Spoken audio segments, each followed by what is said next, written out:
With the deists now separated, the honor system faded into non-existence. The descendants of the original deists never learned their history.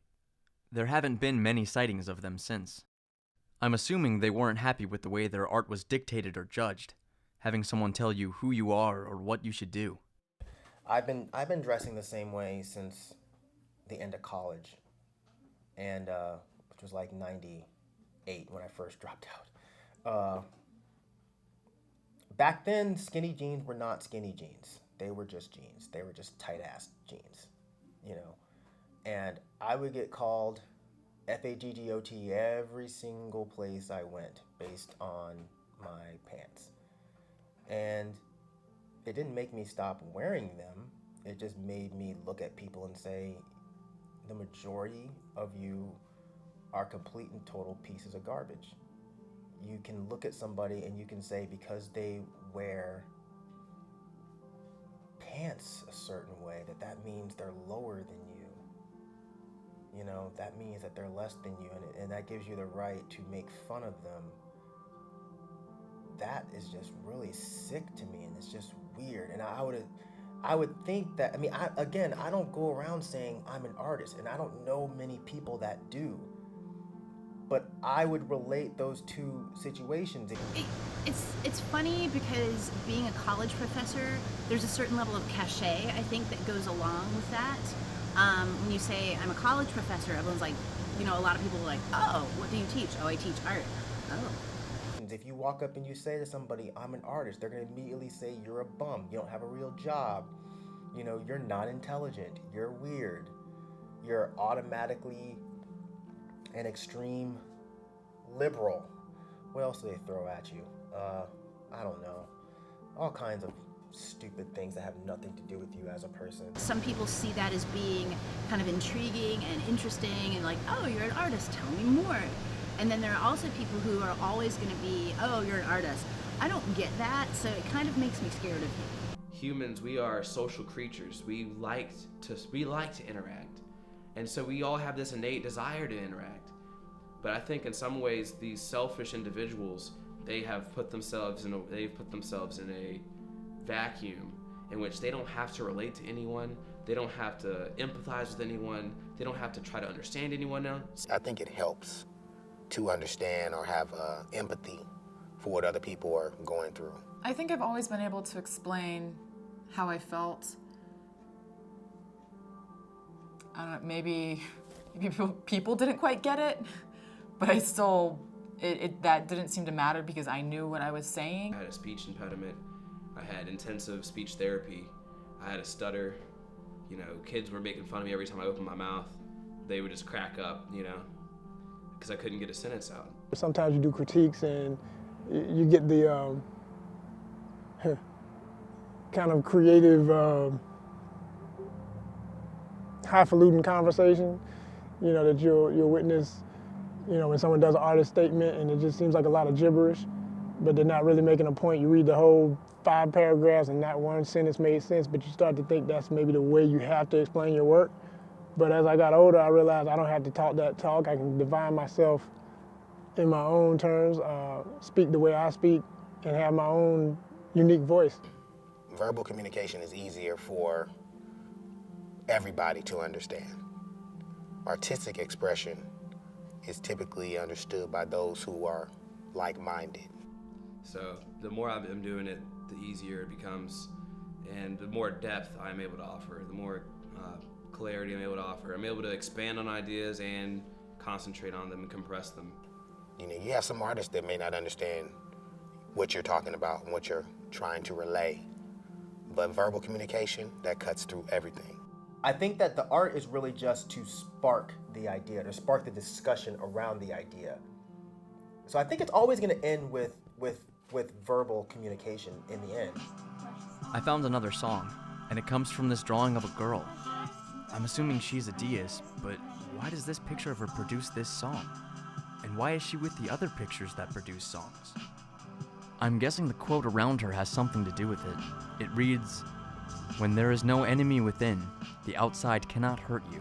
I remember being a tomboy and like being really interested in doing things like riding bikes and building forts and stuff like that. Not a lot of things that could be considered traditionally feminine.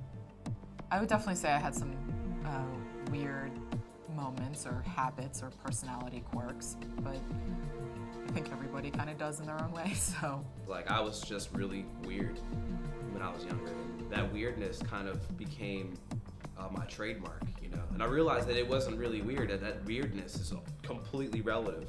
I think in order for you to understand yourself fully, you really have to look at other people. And in doing that, it's sometimes going to make you question if what you think and what you see and what you observe is actually factual. Understanding others is much easier when you know yourself. Same thing in relationships, because as an artist, you have a relationship with your work. And if you want to continue to grow in your work, you really need to embrace that part of knowing yourself. You can't really understand yourself without at least trying to understand others. And a lot of times, in trying to understand others, you understand yourself better. When you look at somebody else and you say, man, that guy does that particular thing weird. Wait a minute, I do that particular thing differently than he does it. So what makes me do this particular thing this way and him do that particular thing that way? Knowledge of self is very important. Without that, and it goes back to Sankofa, to move forward, you got to know your past. I think everybody has a creative talent. It's just whether or not you manifest it, And it goes into different genres. You got people who say, I don't have a creative bone in their body, but then you observe them, they speak well, they do, speeches publicly. That's a talent. And I think in a lot of ways, that's just that doubt, that voice in the back of their head is reinforced by media, TV, society, and people they live in that fear. But some people just don't see themselves as creative people because of, different labels that divide us in society. I think we have to totally let go of, like I said earlier, the preconceived notions, which sometimes come from influences like parents, friends, people closest to you most often, who are trying to navigate you and trying to tell you what's best, but only really you can decide what that is. Only really you can decide if what you're doing is giving you fulfillment. Because you may doubt yourself just a tinch, but that little bit of doubt helps to elevate you regardless. Improv, on stage, there's always a slight sense of nervousness because, you never know what's gonna happen and how the audience is gonna respond. And what you do, especially in acting, is always for the audience. I mean, you can't have acting without the audience. Most of my pieces, so to speak, are spoken word. So really it was anticipating the reaction from the audience. It was actually when the audience was captivated by this energy, this universal energy that I'm housing when I'm performing on stage, that's when I received the true sense of freedom and the true liberation of my mind. Because I felt right then and there that I was doing exactly what I was supposed to be doing. But it's never felt like I have no choice but to not do art. For me, man, everything I touch is got art in it. The people that say that are like, oh, you can't, really, you're gonna try to do that. I feel like they can't understand that you can't do anything else. When you got a piece that is totally from your mind, from your concept, you bring it to the table and no one has ever seen this image before or seen what you produced before, that's more or less what you're supposed to be doing as an artist, I feel. All my work, you're gonna see how I grew up, who I grew up around, and not like as physical characters, even abstractly, you're gonna know who I am. You'll see artists showing assignments, class assignments, as their work. Like, this is my work. It's not your work. That's an assignment. You know what I mean? That says nothing about you psychologically. And you only have going forward, and you only have endurance in passion, no matter what anybody says. And I think in some ways the best way to create something is to destroy something. In a way, like, in order to transcend into our ultimate being and understanding, we have to destroy our old paradigms, our old ways of looking at things. We have to totally abolish them in some regards. It's kind of like going through creative puberty. You know, they woke up to it, they were influenced by others, they were encouraged by others, they recognized that as being a creative talent, and they manifested in that lifetime. But I gotta unravel myself from this hopelessness, because I am alive. I'm gonna let the music save my life. Tonight I'm gonna let the music save my life. Tonight I'm gonna let the music save my life. Oh, hands in the air, rider waving, I'm high enough to dance. Dances with strangers, won't lose myself again. No, 'cause I've got it. Hey, hey, hey, hey, and I don't wanna lose.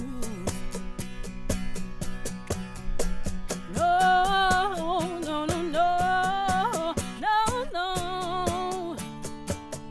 So I've got to unravel myself from this senselessness, because I am alive. I'm gonna let the music save my life. Tonight I'm gonna let the music save my life. Tonight I'm gonna let the music save my life. Oh, hey, hey, oh, hey, hey, I'm gonna let the music save my life.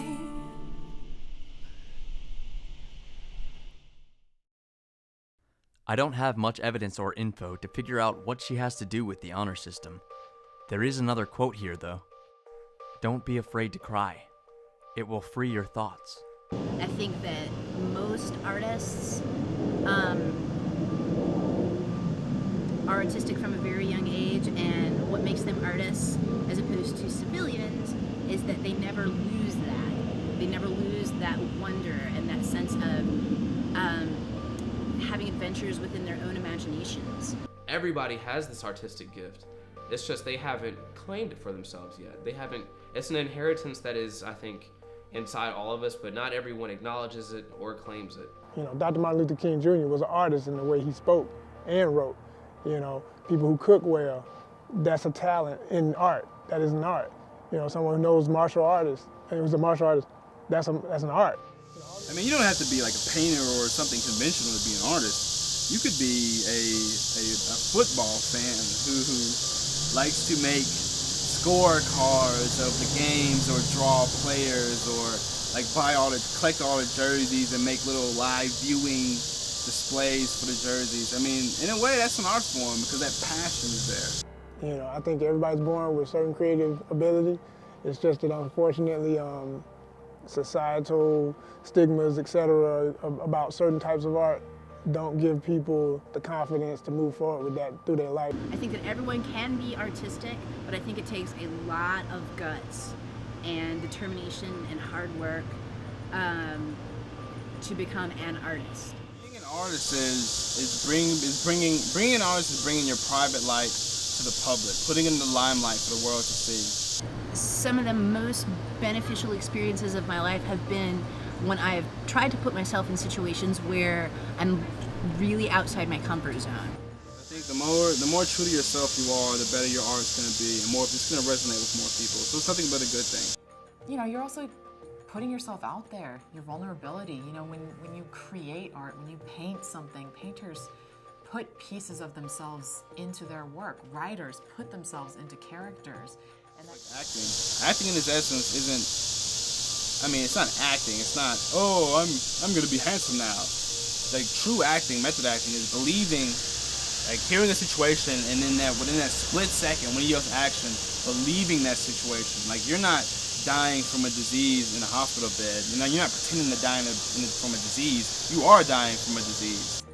that's them on the screen. When you see that hurt in their eyes, if it's a good actor, that's them feeling that, and that is a very vulnerable thing. When you go to an open mic and someone walks up on stage and they're pouring their heart out, whether it be this, amazing piece about how they were abused by their abusive stepfather, or it could be this piece about puppies and their breath, puppy breath. I love puppy breath in the morning, puppy breath in the evening. All I want is puppy breath in my face all day long, starting my day off. And you know what? I sit back and I'm like, God, that's freaking terrible. Why would you write that down on a piece of paper, commit it to memory, practice it over and over again, add those awkward inflections for those words? Those words mean nothing, but they mean something to that person. Maybe he really likes puppy breath. That really gets him off, or that got him through a difficult point in his life. It helped him in some way, shape, or form. It should not be my place to judge him based on that. It's a reflection of feeling and memories and emotions and desires. I think in some ways artists are reflecting the problems, the larger problems of society.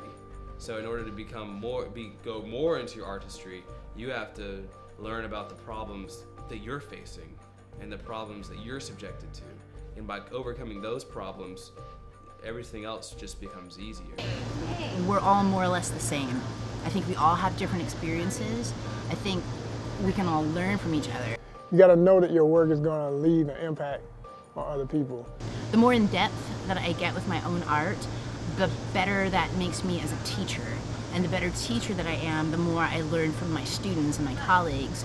And the more I learn from those people, that all goes into my art. So it's definitely a circle. I mean, sometimes you have somebody who's affected by your work, or they tell you what they like about a piece or their interpretation of the piece. And then, of course, that can fuel ideas for a couple more pieces. Yeah, that's a large part of being an artist, understanding who you are as a person, what you believe in, and no one knows what they're gonna do when they're backed up against a corner. It's one of those careers that if you have a backup plan, you're gonna fall to that. One of my favorite bands of all time is the Beastie Boys, and they have a line in one of their songs that says, "Till your back's up against the wall, you never knew yourself that much at all." They fear the idea that what they're gonna invest their energy and time and efforts into is not going to work. But you have to let go of that if you want to be successful. You actually have to be prepared to fail. I think you have to invite failure into your life. Despite the cliche thought that, you can't make a career out of acting, I'll prove you wrong. Belief is kind of this transformative power. So if I believe that I'm a rapper and, I keep doing it, and I keep validating my head, yes, I'm a rapper, yes, I'm a rapper. Yes, I have fans. Yes, I'm gonna fill stages, thousands of people in the audience. If I keep reinforcing these ideas, then others will begin to validate this belief as well. No matter how weird the stuff you do is to certain people, there are other people who are going to love it. Not everybody loved Picasso when he first came out. Not everybody loved Hunter S. Thompson's stuff. Not everybody loved Charles Bukowski when he first started writing things and performing his pieces. People thought it was garbage. And then some people, it took them 10, 20 years to say, damn, that guy was a genius. As an artist, I don't think I necessarily have more power than anyone else. I think every human on earth has the same amount of power to change the world or affect people's lives.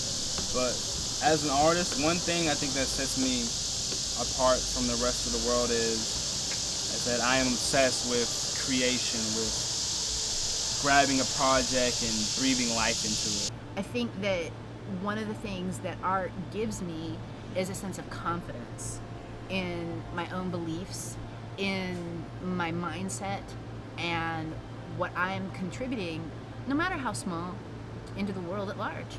And that is a true power, I think. But first you have to realize that you have that power. It's kind of like this unspoken agreement with the universe, that you have this power of controlling not the universe, but the way in which you are looking at it.